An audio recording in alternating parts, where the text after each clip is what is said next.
Nous abordons dans la deuxième partie un sujet qu'on pourrait quasiment qualifier d'actualité, l'influence du monde des morts sur le monde des vivants.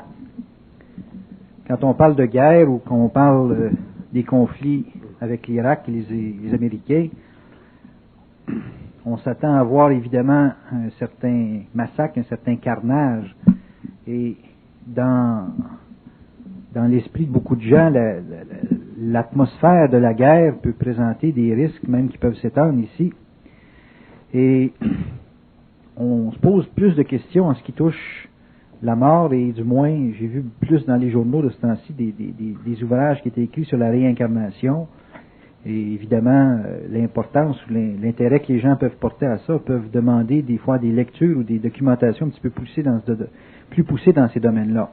Ce soir, Bernard, j'aimerais qu'on étudie un peu l'aspect où, quand on parle du monde astral, vous avez déjà fait référence dans un de vos livres, La Genèse du réel, faites référence du monde de la mort, comme quoi il manipulait la pensée ou manipulait les masses, les collectivités.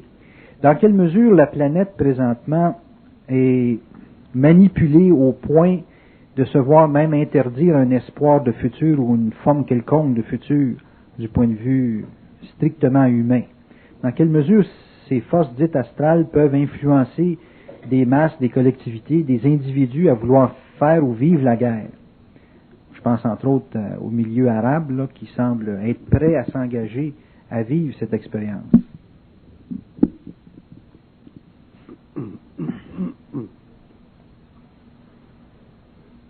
Est-ce qu'il est possible de situer une influence dans la pensée de l'individu vis-à-vis ce phénomène que peut représenter la mort?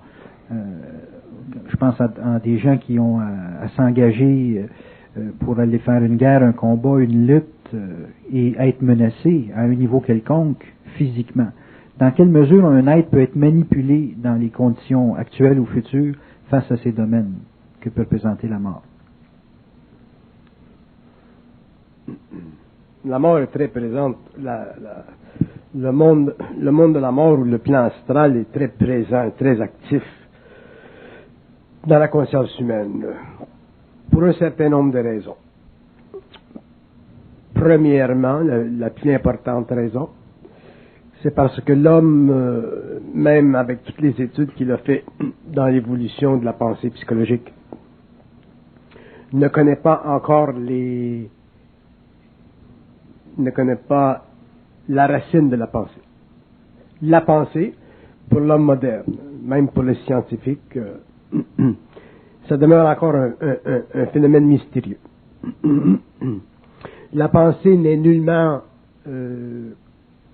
comprise ou vue ou interprétée dans le monde de la philosophie ou dans le monde de la science comme étant le résultat de communication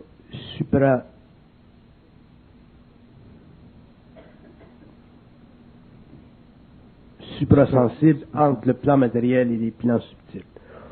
La pensée, pour l'homme, c'est un phénomène psychologique, c'est un phénomène mental qui est réellement très, très, très près de sa condition matérielle. Il se sent propriétaire de sa pensée. Il se sent propriétaire de sa pensée. Et cette condition psychologique-là, elle est responsable du fait que l'homme n'est pas capable d'ajuster sa conscience. Si l'homme était conscient de la manipulation possible de la pensée, en tant que système ou médium de communication interplanaire, l'homme à ce moment-là, en tant qu'être égoïque ou en tant qu'être plus égocentrique ou en tant qu'être plus centrique, serait à l'écoute, serait attentif, serait plus conscient de la désinformation qui s'exécute ou qui se passe ou qui se vit dans son mental psychologique. Et comme l'homme n'est pas conscient, comme je disais tout à l'heure, de la pensée comme étant un système de communication à tous les niveaux, il lui manque un outil d'investigation personnelle pouvant lui faire reconnaître ce que je pourrais appeler la droiture de sa pensée. Et quand je dis droiture de sa pensée, je ne parle pas du vrai ou du faux. La droiture de sa pensée veut dire simplement l'intelligence de sa pensée. Et comme l'homme n'est pas outillé, mais à ce moment-là, il est obligé de fonder la qualité de sa pensée sur la polarité des formes ou des valeurs qui constituent la fondamentale ou la mise en structure de sa civilisation. Donc les valeurs, par exemple, les valeurs judéo-chrétiennes vis-à-vis des valeurs islamiques, ainsi de suite. Et ça polarise l'énergie de son mental, et ajouter à ça le feu de l'émotion, ainsi de suite, et les passions et tout ça. Vous finissez avec un homme moderne qui peut, selon la mémoire de sa race, selon les conditions accidentelles de son temps, peut réellement envenimer, malgré lui-même, avec les meilleures intentions au monde, une condition planétaire. C'est ce qui se passe.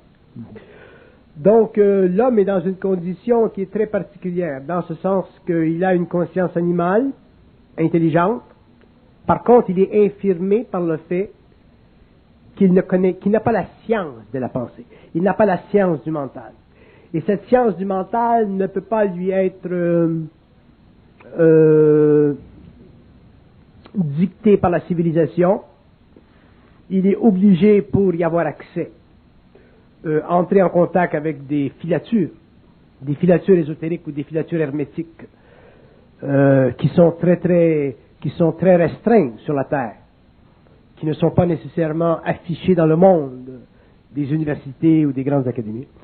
Donc, ça fait en sorte que l'homme moderne a très peu accès à de l'information qui puisse lui donner un vantage point, un avantage sur la psychologie humaine environnante, planétaire. Le troisième élément, c'est que l'homme n'a pas encore, même sur le plan psychologique, de celui qui est en voie d'évolution avancée de conscience, l'homme n'est pas encore arrivé à un point où il est capable de faire la différenciation psychique entre la valeur psychologique du je et du tu. Du je et du tu. Oui. Autrement dit, l'homme est encore incarcéré dans ce que je pourrais appeler la valeur prénominale du je et la valeur nominale du tu.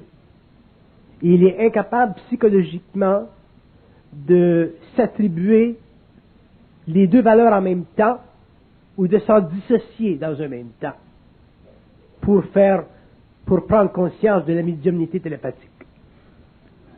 Pour comprendre, là. Autrement dit, ce que je veux dire, c'est que l'homme est incapable de savoir, lorsqu'il pense, si c'est lui qui pense, si c'est une intelligence qui pense, ou si c'est lui qui parle, ou si c'est une intelligence qui parle. Donc, il est obligé de réfléchir ce qui est parlé pour en faire une pensée, et il est obligé de penser ce qui est parlé pour en réfléchir l'origine. Okay, ouais. Donc, il est mal pris. Ouais. Mais ça se fait tellement naturellement. Ça fait partie de l'évolution. Et si on fait des constats psychologiques ou psychiques à l'homme, qui est extrêmement rationalisé depuis le développement de la science et l'avènement de la psychologie, si on fait des constats de cette sorte à l'homme dans le cadre des académies, il est très offusqué. Donc, pour l'amener à prendre conscience de la valeur intégrale de ceci, on est obligé de créer avec lui des tests psychiques. Et en général, lorsqu'un test psychique est fait à un être rationnel, automatiquement, il se crée en lui une grande turbulence, un grand trouble de l'esprit, et éventuellement, il commence, malgré lui-même, à entrer dans une voie d'évolution. Ouais. Par contre, il n'y a pas tellement de monde, de personnes dans le monde qui sont psychiquement outillées pour soit entrer en contact avec l'homme à ce niveau-là, ou pour faire ce travail avec l'homme à ce niveau-là. Donc, il y a beaucoup d'hommes dans le monde qui n'ont pas accès à cette science, Et comme cette science n'a pas derrière elle le soutien ou le support d'une historique, d'une école, comme Yorosukwa par exemple, ou d'autres sociétés, à ce moment-là, l'homme est dans une situation qui est très limitée et qui ne sera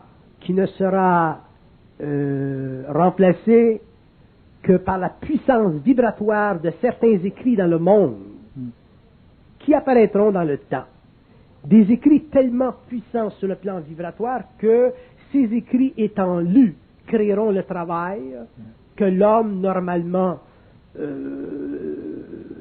bouche à oreille ferait s'il était dans un processus de rencontre avec d'autres individus dans le monde. Donc il est évident qu'au cours de l'évolution des prochaines générations, il y aura des écrits dans le monde qui sont réellement, sur le plan psychologique, des œuvres qui atomiseront le mental, dans ce sens qu'ils feront éclater dans le mental des notions qui d'elles-mêmes, l'homme pensant, ne peuvent pas venir de lui. Autrement dit, des notions qui ne se pensent pas.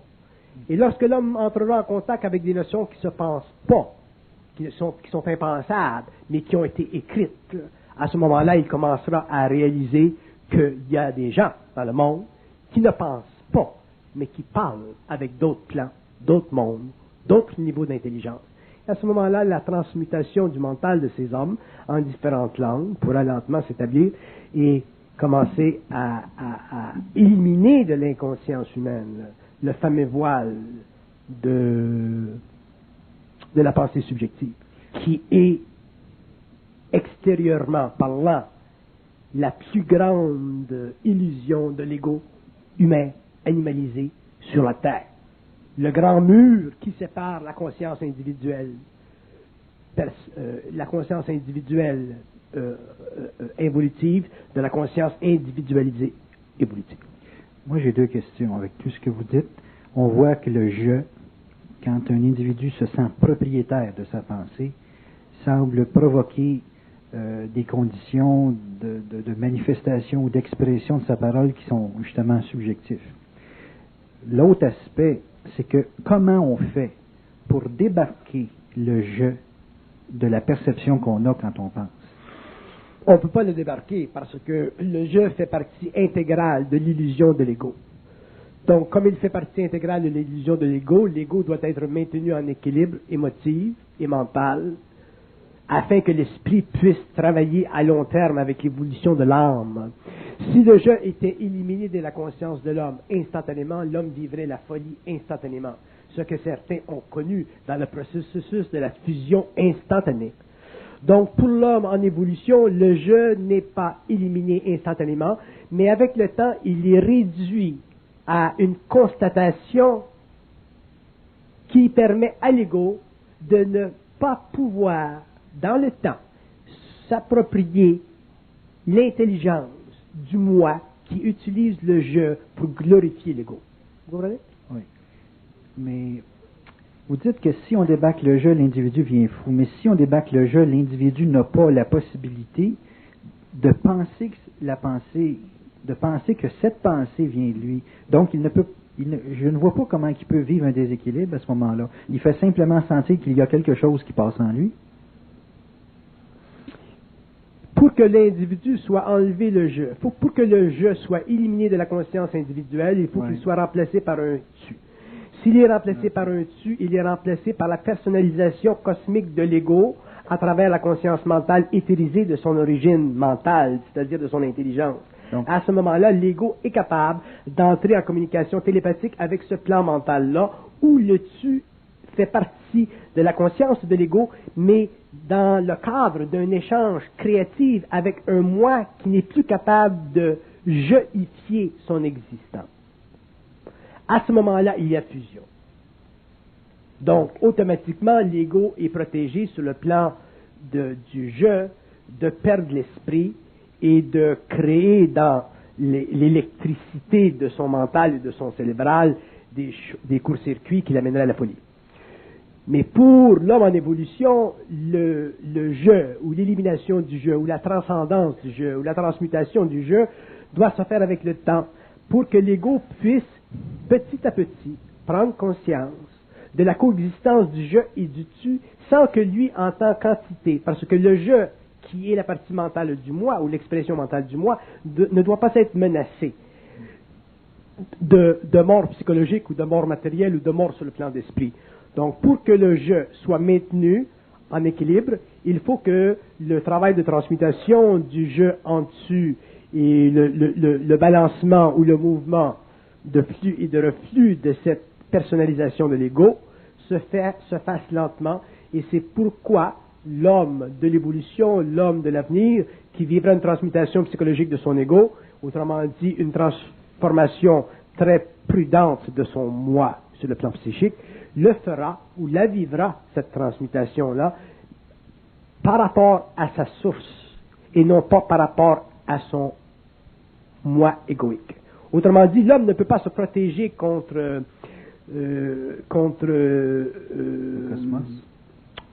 non, il ne peut pas se protéger contre les énergies qui passent en lui et qui s'ouvrent en lui lorsque le je est subtilisé pour le tu. Il n'est pas. Il faut qu'il soit protégé par sa lumière. Il faut que l'énergie qui ouvre les centres de l'homme vienne de la couronne de la tête. Si l'énergie vient par en bas, c'est très dangereux.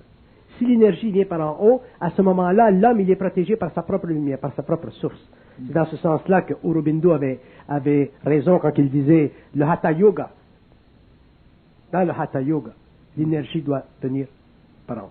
Si l'homme travaille avec des énergies à partir de sa conscience prénominale, autrement dit, si l'homme travaille avec des énergies au niveau de son je, de son moi égoïque, et qu'il commence à déséquilibrer ses centres et à faire vibrer astralement l'énergie de son mental, il va se produire en lui une connexion avec les plans astraux.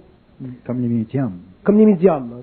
Il va se créer une connexion avec les plans astraux, et à ce moment-là, il peut être très, très bon homme. Il peut être en communauté d'esprit avec des esprits qui ne sont pas nécessairement néfastes ou négatifs, mais qui peuvent être joueurs, qui peuvent être menteurs, qui peuvent être naïfs, qui peuvent être simplistes. Parce qu'un esprit dans le monde de la mort, d'ailleurs, il n'y a pas de différence entre le monde de la mort et le monde de la matière. La seule différence, c'est que dans le monde de la mort, il n'y a pas de densité spécifique. Donc, dans le monde de la mort, les esprits s'amusent, les esprits travaillent, les esprits font toutes sortes de choses. Et comme ils sont libres de la corporalité, de la matérialité, ils ont accès facilement au cérébral de l'homme, ils ont facilement accès au centre psychique de l'homme. Et si l'homme leur donne accès à ces centres, il les magnétise. Et comme l'homme n'a pas accès encore à la science exacte de l'esprit, à la science exacte des plans, comme l'homme n'a pas une science, accès à une science exacte de tout ce qui fait partie du psychisme, il risque de vivre certaines expériences et de sombrer dans certaines naïvetés ou dans certaines exigences du monde astral. Il peut devenir victime de possession, ainsi de suite. Donc, nous sommes à un âge extrêmement lumineux et en même temps, nous sommes dans un âge extrêmement ténébreux. Et nous sommes en train de passer d'un âge à un autre. Nous sommes en train de passer de l'évolution à l'évolution. Nous sommes en train de passer du je au tu.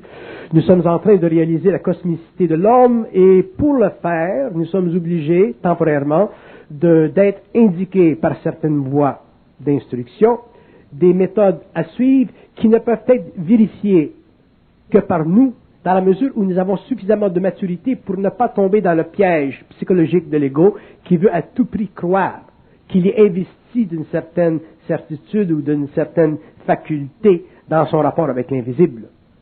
Donc, ça prend beaucoup de maturité et c'est pour ça que la transmutation solaire de l'homme au cours de l'évolution sera lente, elle sera progressive et l'homme en arrivera éventuellement à pouvoir facilement passer de la conscience égoïque qui peut facilement rejeter le je pour prendre ou se vêtir du tu et à ce moment-là automatiser la rencontre entre le moi planétaire et le moi cosmique qui ultimement représentera la fusion de l'homme, le passage de la personnalité à la personne et l'individualisation intégrale de l'être, c'est-à-dire la connexion entre l'esprit, l'âme et l'ego, le corps. Quand une personne a accès à travers vos séminaires à cette espèce de prise de conscience, de dévoilement finalement que c'est pas nous qui pensons ou qu'il y a quelque chose qui passe par nous dans le phénomène de la pensée. Au moment où c'est démontré, où c'est dévoilé, il y a une espèce de prise de conscience qui nous donne en tout cas l'impression que c'est pour toujours, que cet état de conscience-là est pour toujours. En tout cas, je parle peut-être en mon nom, là. Mais comment se fait-il que le je revient avec force avec le temps? Vous semblez dire que c'est pour permettre à l'individu de garder une certaine contenance, mais que dans des cas là où vraiment on se sent bombardé mentalement par la pensée, on ne soit pas capable de revenir à cette prise de conscience qui, quand même, semble avoir été le moteur même, non seulement de votre rencontre, mais le moteur d'une prise de conscience d'une importance capitale dans la vie d'une personne, de se rendre compte finalement que nos pensées nous manipulent d'une façon ou d'une autre. Donc, quand on a un bombardement, comment ça se fait qu'on n'est pas capable de désamorcer cette manipulation qui souvent nous attaque sur le plan émotionnel? Qu'est-ce qui se passe, malgré le fait d'avoir déjà fait une prise de conscience, comme quoi le jeu de la pensée vient d'ailleurs? Qu'est-ce qui se passe? Parce que nous sommes astralisés. Oui, mais comment se fait-il que ces forces astrales aient autant de puissance malgré la prise de conscience? Bon, quand je dis nous sommes astralisés, je ne veux pas dire nécessairement que l'homme, dans ces conditions-là, est affecté par des entités sur le plan astral. Autrement dit, un homme astralisé n'est pas simplement un homme qui vit un contact subliminal avec l'astral. Un homme peut être astralisé par sa propre source pour tester jusqu'à quel point elle est astralisable. Donc, quand je parle d'astralisation, pour l'humanité en général, pour la grande masse humaine, l'astralisation se fait à partir des plans de la mort. Pour l'homme qui se conscientisera au cours de l'évolution, l'astralisation ne se fera pas nécessairement à partir des plans astraux, de la mort, mais se fera à partir du plan mental qui se servira de la mémoire, qui se servira de la personnalité, qui se servira des craintes, pour tester jusqu'à quel point l'homme est capable de supporter l'astralisation sans y croire. Supporter l'astralisation sans y croire. Ouais. Autrement dit, supporter l'astralisation, c'est savoir qu'on se fait jouer, mais savoir qu'on n'est pas jouable. Oui, mais ça n'empêche pas l'événement de se passer. Ça n'a rien. L'événement l'événement est simplement catalytique. Autrement dit, vous savez que vous vous faites jouer, mais étant suffisamment conscient, vous savez que vous ne pouvez pas être joué. Fait qu'éventuellement, l'événement change, le théâtre change, il se passe une bonne nouvelle le lendemain, vous sentez une cassure dans cette sorte d'énergie astrale, et vous sentez tout d'un coup que tout est normal. Hop. Ouais. Bon.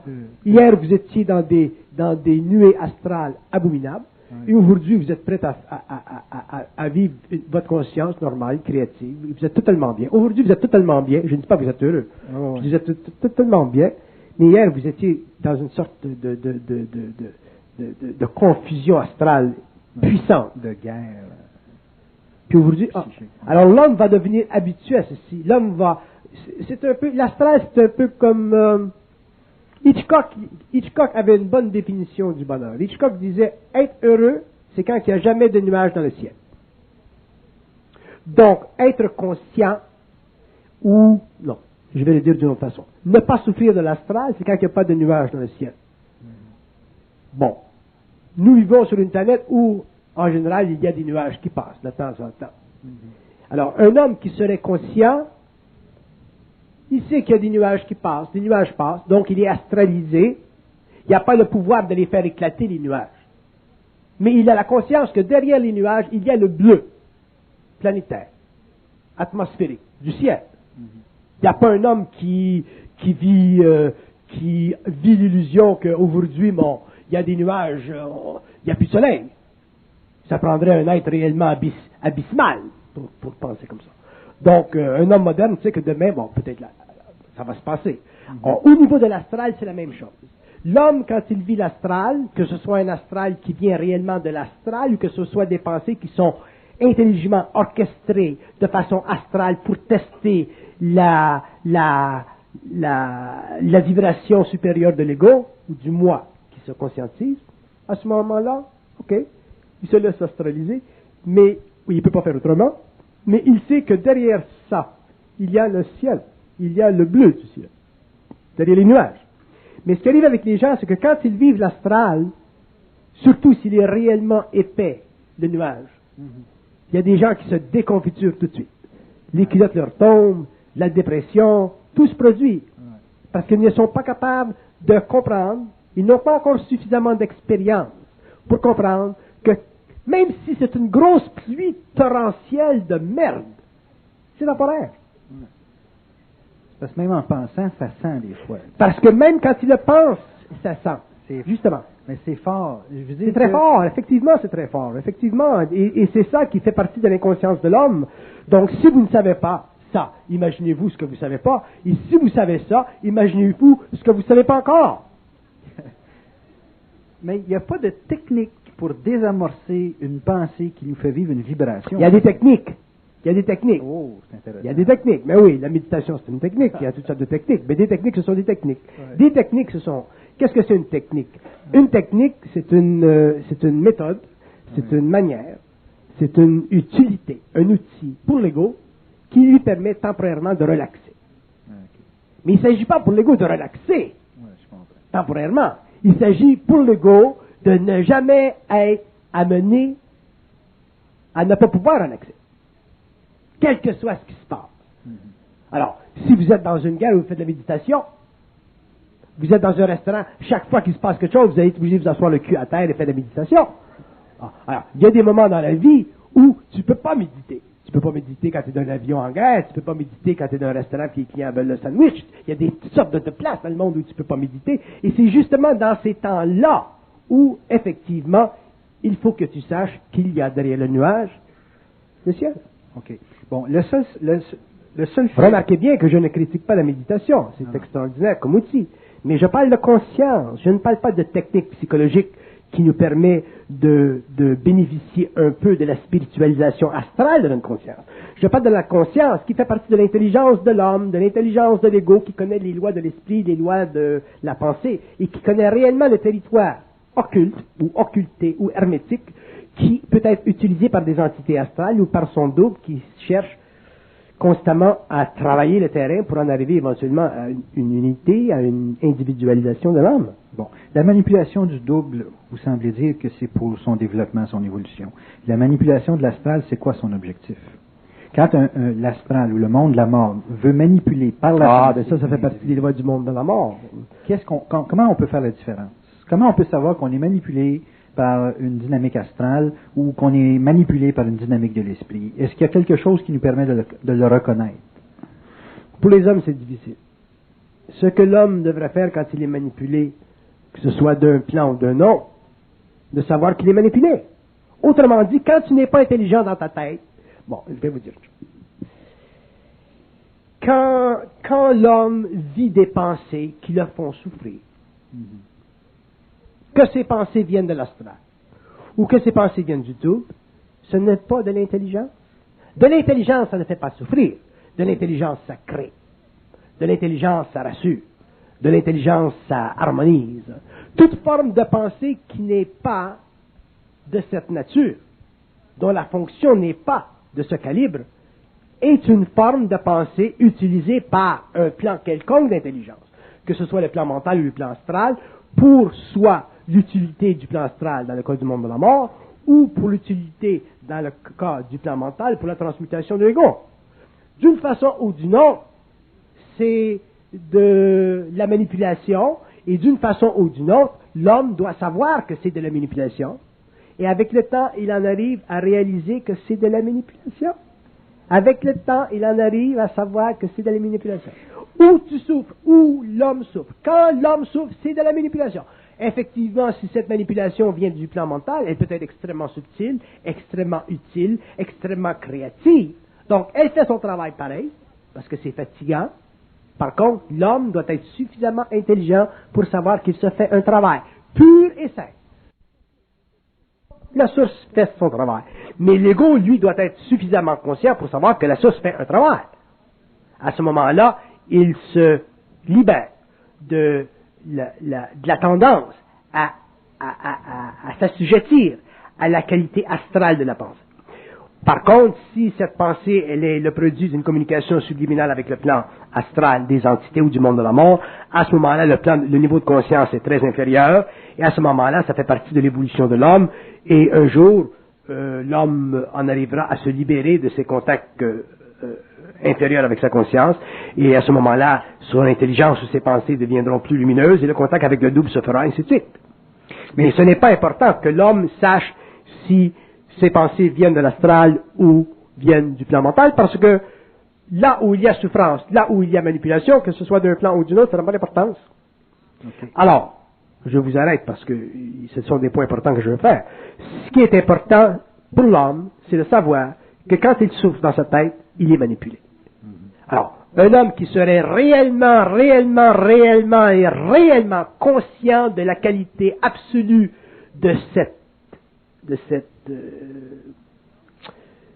ceci, pourrait actualiser sa conscience, pourrait vibrer sa conscience, pourrait réajuster sa conscience, même si sur le plan mental, il est manipulé par des pensées pour des raisons d'évolution.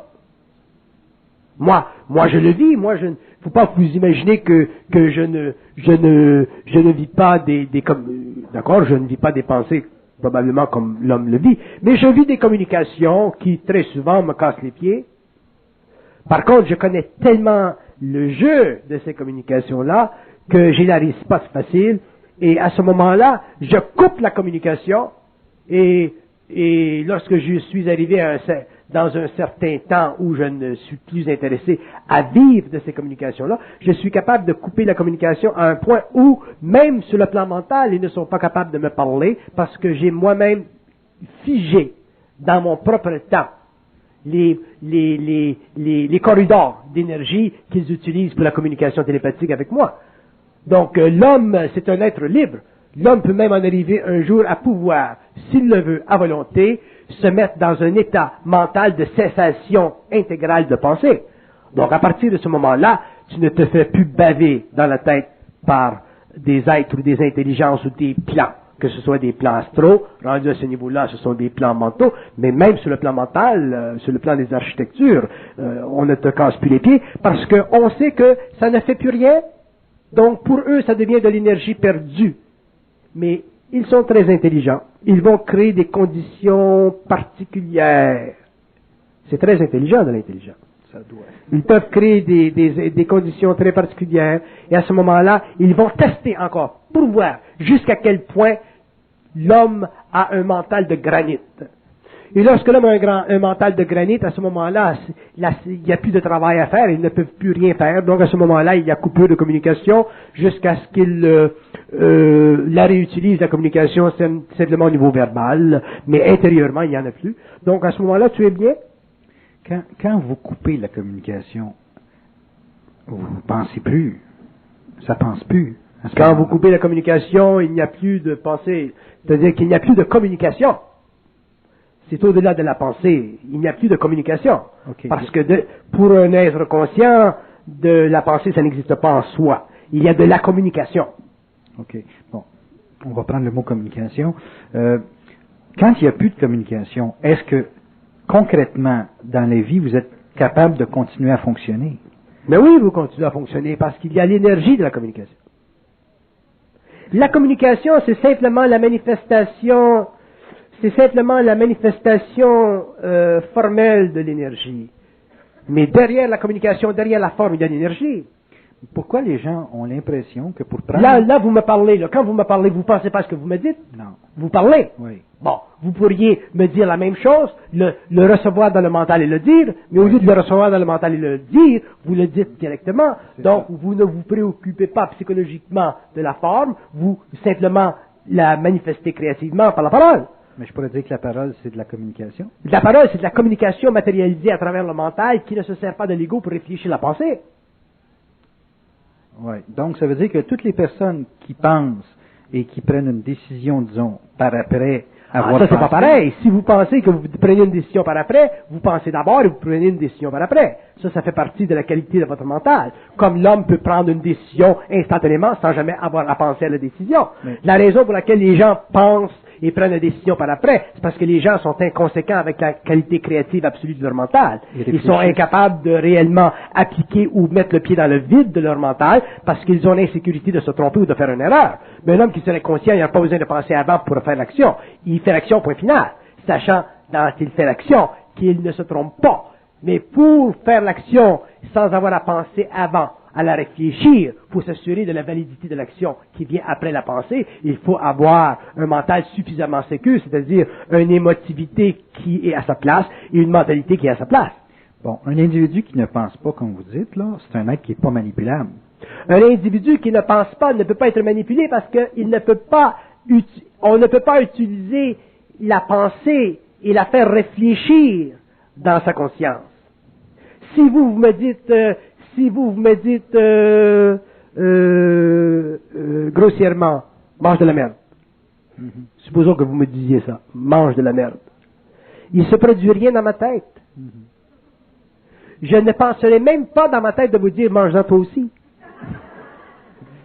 Parce que si je pense dans ma tête, mange-en toi aussi, à ce moment-là, je vais commencer la polarité de cette parole grossière. Et à ce moment-là, peut-être parce que j'ai eu des bons sentiments avec vous, apparemment, je vais dire, peut-être que j'aurais pas dû dire ça, donc je vais me sentir coupable, Tandis que si vous me dites ça, moi, il se passe rien. Je vais peut-être rire, je vais peut-être dire, c'est intéressant que vous me dites ça, mais je vais pas penser à ça. C'est que vous ne le percevez pas au niveau du je. Je ne le perçois pas au niveau du je. Bon, mais si deux personnes qui se rencontrent et puis qui ils sentent un peu comme une tension et puis ils sentent qu'ils vont en arriver à une escalade de mots puis de gros mots, s'ils sont capables de dire ce que tu dis et ce que je dis, c'est pas de moi que ça vient, ça me passe dans le cadran, ça passe à travers moi. Est-ce que c'est suffisant pour couper la communication qui aurait tendance à les manipuler vers une escalade d'agressivité ou de rapport de force? Oui. C'est suffisant pour les engager créativement à tester de façon absolue la qualité mentale de leur énergie. Autrement dit, une personne qui ferait ça, avec une autre personne qui ferait de même, les deux seraient obligés de constater inévitablement qu'au fur et à mesure où ce processus-là prendrait place, qu'il se manifeste de l'intelligence de part et d'autre, et les deux seraient obligés d'annuler de part et d'autre la perception égoïque de leur créativité. Donc les deux seraient des êtres en voie d'évolution créative, un par rapport à l'autre. Personne ne prendrait la prérogative du vrai ou du faux, donc ça mettrait par terre tout le processus de la vindication, d'avoir raison, et ça permettrait à ce moment-là à ces êtres-là de réellement commencer à échanger, et avec le temps, ils deviendraient réellement maîtres là-dedans, et ils en arriveraient à faire ce que j'appelle de l'interface au lieu du face-à-face. Donc c'est une technique, on peut parler de... Ce n'est pas une technique, c'est un mouvement créatif qui vient de l'esprit, qui peut être utilisé par l'ego pour en arriver à constater que tous les hommes sont intelligents, à quelque niveau qu'ils soient dans l'évolution de leur conscience, dans la mesure où vous leur donnez le droit absolu de s'exprimer absolument. OK. Bon, mais donner le droit absolu à l'autre de s'exprimer, est-ce que c'est possible intégralement que si on reconnaît que l'autre, dans son expression, ne fonctionne pas sur un jeu? En d'autres termes, si je rencontre une personne qui fonctionne au niveau un peu de la personnalité, mais je lui reconnais, moi là, je lui reconnais que ce qu'il m'a fait, ou ce qu'il me parle, ça ne vient pas de son jeu personnel, mais il y a quelque chose qui passe à travers sa personnalité, qui peut être coloré, mais qui dans sa substance vient quand même d'un fondement d'intelligence. Si je reconnais ça, est-ce que c'est suffisant pour que la personne puisse amorcer, même si elle ne le voit pas le jeu, mais moi je le vois pour elle, là. Est-ce que c'est suffisant pour amorcer un dialogue de la qualité dont vous parlez, là, l'interface? ou si ça va prendre beaucoup, beaucoup de temps, parce que la personne va quand même Ça va prendre du temps. Elle va être obligée de passer par le développement de certaines humeurs par rapport à vous, dans ce sens que elle va être amenée graduellement à réaliser que vous êtes un chic type, que vous êtes gentil, que vous n'êtes pas combatif, que vous n'êtes pas en compétition. Et avec le temps, elle va entrer en sympathie vibratoire avec vous. Donc ça va être plus long. Par le biais du sentiment, en premier. Par le biais du sentiment, oui. Oui, mais ça ne va pas nécessairement lui permettre de perfectionner ce processus-là. Pour perfectionner ce processus-là et le mettre en marche d'une façon créative et d'une façon absolue, il faut, quelque part dans le temps, d'abord savoir qu'il existe, et deuxièmement, l'actualiser quelque part dans le temps avec des gens que l'on connaît. Et à ce moment-là, on s'aperçoit effectivement que c'est très facile de parler avec l'homme dans la mesure où les deux hommes jouent la même game, c'est-à-dire où les deux hommes respectent la même loi de l'esprit. Si les deux hommes ne respectent pas la même loi de l'esprit, à ce moment-là, il y en a un qui va s'essouffler à attendre l'autre. Ok, je comprends. Là, tout le monde, on a dit à soir, c'est pas nous qui est, comment je dirais ça, responsable du jeu de la pensée. Là. Le jeu, il nous a été imposé pour avoir une certaine contenance. Le jeu fait partie de l'illusion psychologique de l'ego pour le développement évolutif du libre arbitre, qui fait partie de la constatation ou de l'observation du jeu ou du moi dans la matière, qui permet à l'homme de maintenir l'équilibre entre l'âme et le corps matériel afin de ne pas sombrer dans l'insanité, qui est le partage de ces deux fonctions, matérielle et psychique.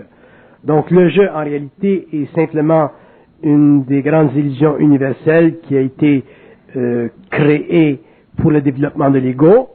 Et au cours de l'évolution, à partir du moment où l'homme entrera en contact avec les plans universels du mental, il sera amené à réaliser l'illusion de ce jeu-là, et à ce moment-là, il ne souffrira plus dans sa conscience égoïque.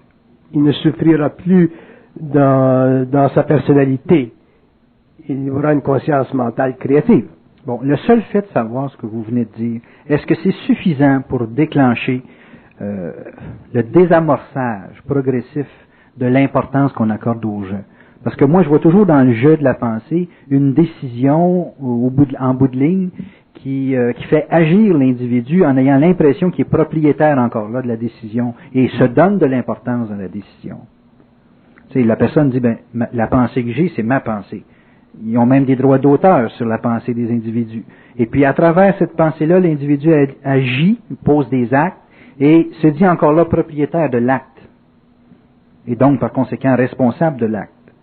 Bon, est-ce que le fait de savoir que la pensée ou la communication qu'on a vient de d'autres plans, que nous autres, finalement, on est des exécutants de cette communication ou pensée, est-ce que c'est suffisant pour que l'individu voit dans ses actes, dans ses activités, dans ses décisions, voit que finalement, il est un élément exécutant, et les gens autour de lui la même chose?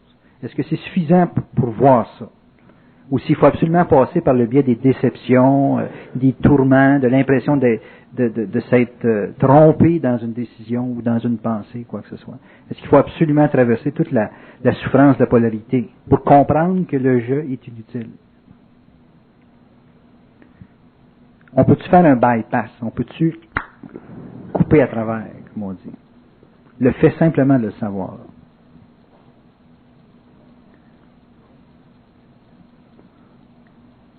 Ça serait l'équivalent d'une fusion instantanée, à ce moment-là? Le fait de le savoir prépare l'ego à l'expérience possible de la réalisation. Ah, ok. Première étape. Le fait de le réaliser permet à l'ego de se sensibiliser à ce que d'autres savent et qui ont dit. Le fait de se sensibiliser à ceci, ou le fait de se sensibiliser à une science exacte ou à une instruction quelconque qui viendrait de quelque part dans le monde, permet à l'homme, à l'individu, de tester la validité universelle de cette science. Donc, ça lui permet éventuellement d'universaliser sa propre validité par rapport à lui-même. Donc, après ça, l'homme est seul dans le grand événement de son évolution cosmique universelle.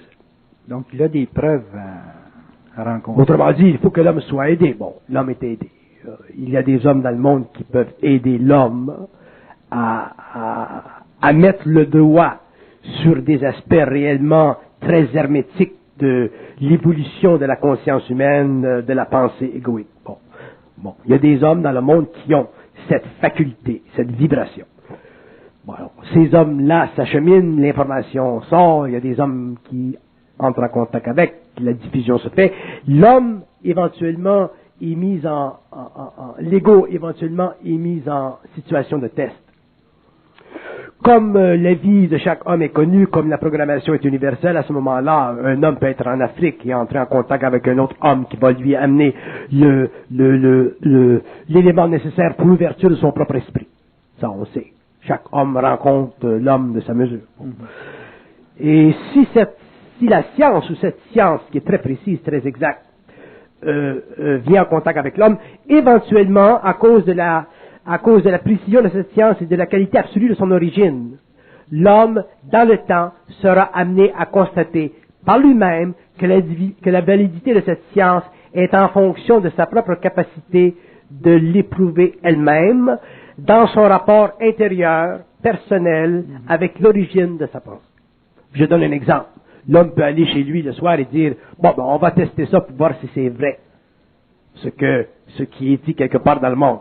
Bon, il s'en va dans sa cuisine, puis il fait une réflexion intérieure, puis il entre dans sa tête, il dit, comment ça va? Puis il a une réponse, mange la mal. Alors, qu'est-ce qui va se passer dans la conscience de l'ego? Le gars va dire, c'est pas moi qui m'ai dit ça. Donc ça vient de quelque part. Donc il va se produire un processus là. Alors, effectivement, s'il a une réponse aussi grossière que celle-ci, il est probable qu'il soit en contact avec des entités astrales qui ne veulent pas que l'homme découvre le secret de la pensée.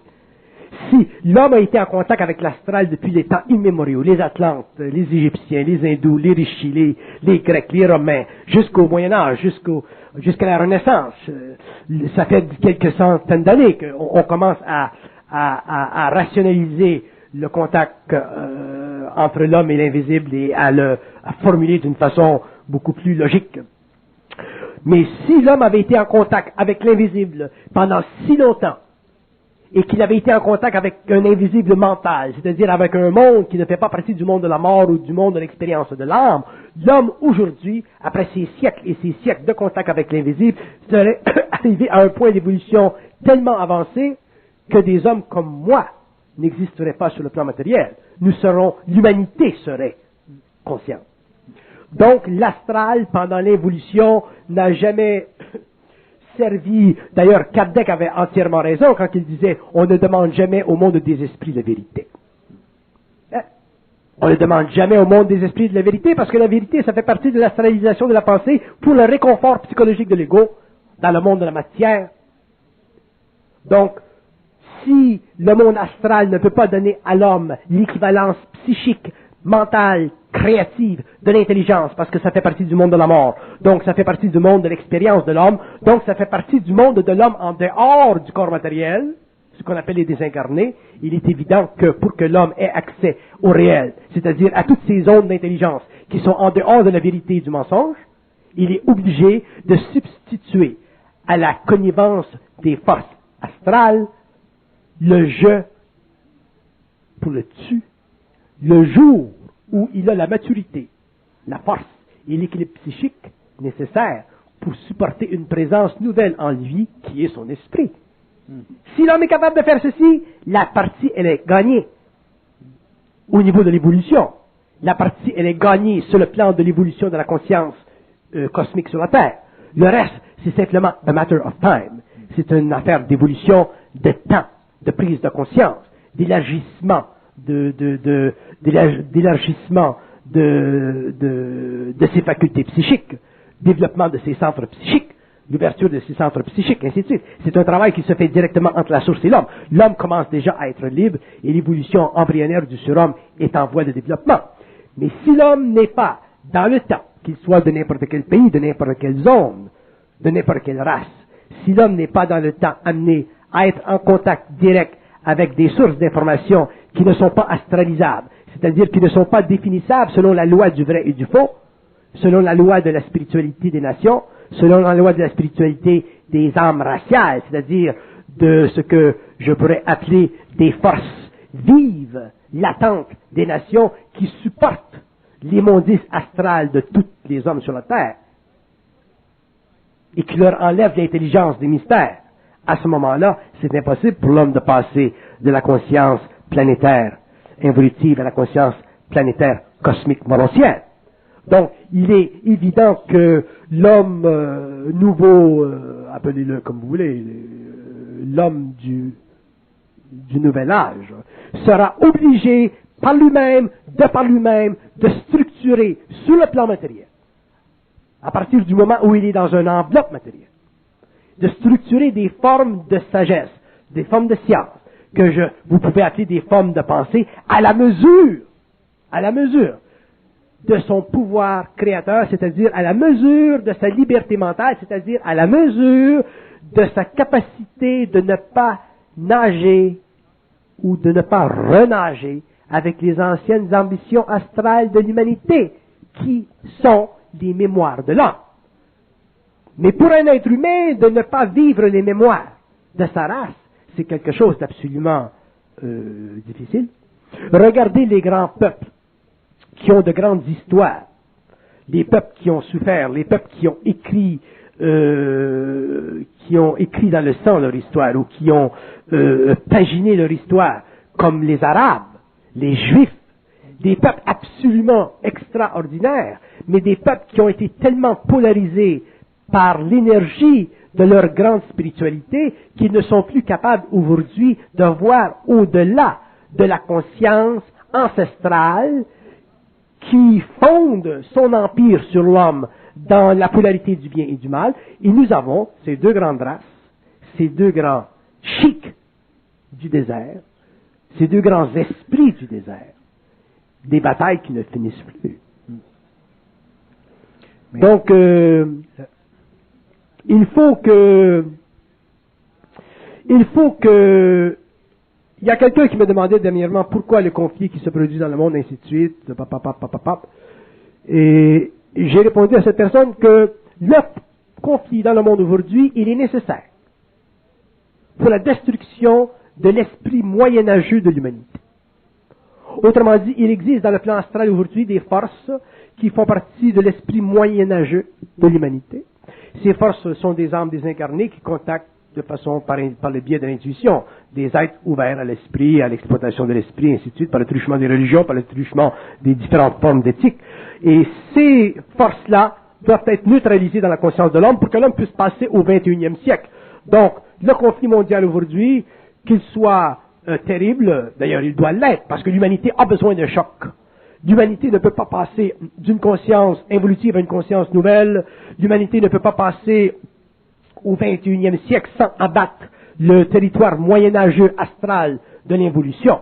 Donc, ce qui se passe aujourd'hui est écrit sur le mur et va être vécu. Les hommes n'ont même pas le pouvoir d'en changer la substance et les conditions et les événements parce que les hommes font déjà partie de la programmation collective de la Terre. Donc, que ce soit George Bush ou que ce soit Saddam Hussein ou que ce soit le PLO, que ce soit n'importe qui, les hommes jouent dans le monde un rôle et ce rôle, il fait partie de la programmation de la Terre et les évolutions futures au niveau des événements sont déjà marquées et il n'y a pas d'homme sur la Terre. Même si on dit, il y a des gens qui disent des fois, ils ont demandé une fois à Glenn, l'astronaute Glenn, si l'homme pouvait changer son destin. Et il y a des gens, des mystiques aujourd'hui, ou des gens qui raffolent de certaines spiritualités, qui vont dire, oui, l'homme a le pouvoir de changer son destin. L'homme a le pouvoir de changer l'avenir. La seule chose que l'homme peut changer de l'avenir, c'est ce qu'il croit de l'avenir. Ce qui est sûr de l'avenir, l'homme ne connaît pas, l'homme ne sait pas, et l'homme ne le saura jamais. Parce que dans les grandes zones ou dans les grands temps de tribulation, dans le temps où le cosmos se mélange au planétaire, dans le temps où les grandes forces cosmiques interprètent et manipulent et organisent l'événementiel qui a été préparé depuis des siècles et des millénaires, chaque homme est à sa place, chaque événement est à sa place, et comme le disait le Nazaréen, il n'y a pas un cheveu de la tête de l'homme qui tombe sans l'appui du Père. Donc, autrement dit, ça veut dire que tout est connu, tout est su. Donc, si l'homme sait ça, à ce moment-là, il poursuit son chemin. Et s'il poursuit son chemin en dehors de la crainte égoïque, psychologique, par rapport à ces événements qui font partie de l'évolution de la Terre, qui font partie de la transmutation de la conscience de la Terre, qui font partie de l'élimination finalement de la conscience ancestrale de l'homme, qui est représentée aujourd'hui par la grande cacophonie des idées bercées dans le moyen-âgeux des valeurs humaines ancestrales. À ce moment-là, l'homme n'a aucun problème. Il continue son petit chemin, et c'est pour ça, pour rappeler encore ce que disait ce grand homme, le Nazaréen, si vous êtes sur la montagne, descendez pas dans la vallée. Restez là. Autrement dit, mêlez-vous donc vos crises d'affaires. Merci, Bernard.